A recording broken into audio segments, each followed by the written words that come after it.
உள்ளாட்சி அரசு செய்தியால் இணைவோம். அனைவருக்கும் வணக்கம். நாளைக்கு எங்களுடைய பாரதிய ஜனதா கட்சியினுடைய தேசிய ஒர்க்கிங் பிரசிடென்ட் அவர்கள் நதீன் நிபின் அவர்கள் நாளைக்கு கோவைக்கு வருகிறார்கள்.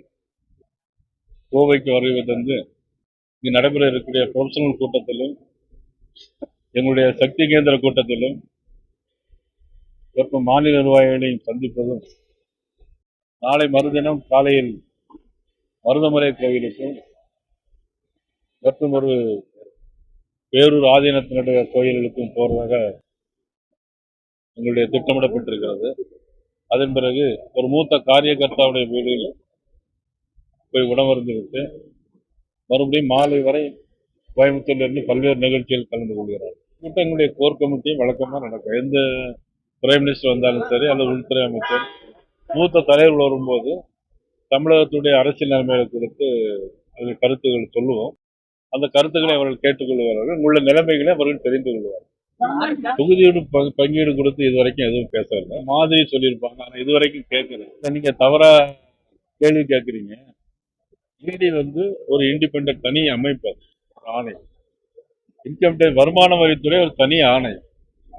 அவங்க எதற்காக போறாங்க என்னங்கிறது அவங்களுக்கு தான் அது தெரியும். இதுல பாரதிய ஜனதா கட்சி மத்திய அரசாங்கத்துக்கு எந்த விதமான தொடர்பும் கிடையாது. அதாவது இதுக்கும் பாரதிய ஜனதா கட்சிக்கும் உறுதியாக சொல்றேன், இந்த சென்சார் போர்டுக்கும் இந்த படம் திரைப்படக்கூடமோ என்னமோ எங்களுக்கு கடுகளும் அதுல கிடையாது. அதில் உள்ள சென்சார் போர்டு அமைப்புகள் அவங்க சில விதிமுறைகளை சொல்லியிருக்காங்க. இராணுவத்தினுடைய நம்மளுடைய இராணுவத்தை மாறி இதெல்லாம் இருக்கக்கூடாது அப்படிங்கிறது சில அமைப்புகள் படத்துல சில விதிகளை தான், சில காட்சிகளை காட்டலாம், சில காட்சிகளை காட்டக்கூடாது அப்படிங்கிறதுலாம் இருக்கு. அது என்னங்கிறது படத்தை முழுசா பார்த்தா தான் தெரியும். படத்தை முழுசா பார்த்தவங்க சென்சார் போர்டில் உள்ளவங்க, அவங்க அதனுடைய அடிப்படையில் சில கருத்துக்களை சொல்லியிருக்காங்க. அது சரியா தவறாங்கிற விவாதத்துக்குள்ள நாங்க போகல. பாரதிய ஜனதா கட்சிக்கும் அதுக்கும் எந்த விதமான தொடர்பும் கிடையாது. வர வேண்டும் என்று நினைக்கிறோம். முடிவு அவங்களுடைய கையில. நான் படம் பார்க்கல, நீங்களும் படம் பார்க்கல. ட்ரெயிலர்ல போடுறது நம்ம உறுதியாக சொல்ல முடியாது. இருந்தாலும் இப்போ உள்ள காலகட்டங்கள்ல மக்கள் எல்லா மொழியும் படிக்கிறதுக்கு ஆர்வமா தான் இருக்கிறாங்க. அது எங்களுடைய அகில இந்திய தலைமை முடிவு செய்யும். நான் உட்பட, முருகானந்த் உட்பட, ரமேஷ் உட்பட நாங்கள் எங்களுடைய விருப்பங்களை தெரிவிப்போம். அதில் போட்டியிட வேண்டும் என்பது நினைப்பது அகில இந்திய தலைமை அதனுடைய முடிவு. இதுக்கு எங்களுக்கும் பாரதிய ஜனதா கட்சிக்கும் அதுக்கு எந்த விதமான தொடர்பும் இல்லை. காங்கிரஸ் கட்சியான விஜய் பக்கம் போயிட்டு இருக்காங்க அப்படிங்கிறத நீங்க உங்களுடைய வார்த்தையில் எங்களுக்கு தெரியுது. ஏற்கனவே நாங்கள் எந்தெந்த இடத்துல போட்டியிட்டோம் என்பது கருத்து இருக்கிறது.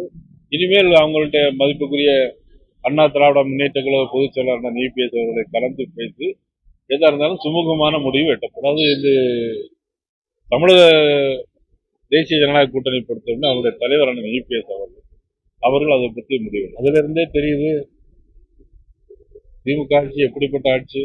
532 தேர்தல் வாக்குகளை கொடுத்தாங்க. அவ்வளவு பொய்யான வாக்குறுதிகள்.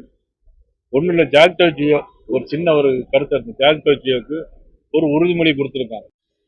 அவங்க என்ன சொன்னாங்க? ஓல்டு பென்ஷனை தரலாம் அப்படின்னு சொன்னாங்களா இல்லையா? தேர்தல் அறிக்கையில் சொன்னாங்களா இல்லையா? ஆட்சிக்கு 5 வருஷம் ஆச்சு. ஒரு ஆட்சியினுடைய ஆயுள் காலம் 5 வருஷம், அதுவும் முடிஞ்சு போச்சு. இப்போ கூப்பிட்டு பேச்சுவார்த்தை நடத்திருக்காங்க. என்ன பேச்சுவார்த்தை நடத்திருக்காங்க?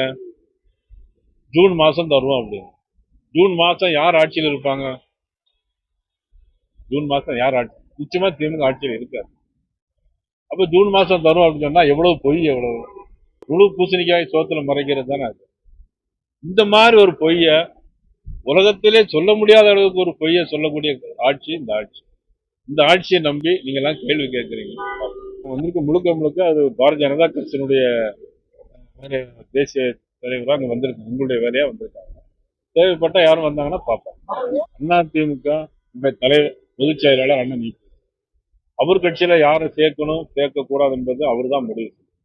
தொடர்ந்து ஆசையா இருந்துச்சு, அதை அவர் க்ளோஸ் பண்ணியிருக்காரு. நீங்களே கேள்வின்னு சொல்லி நீங்களும் பதிலே சொல்லிடுறீங்க.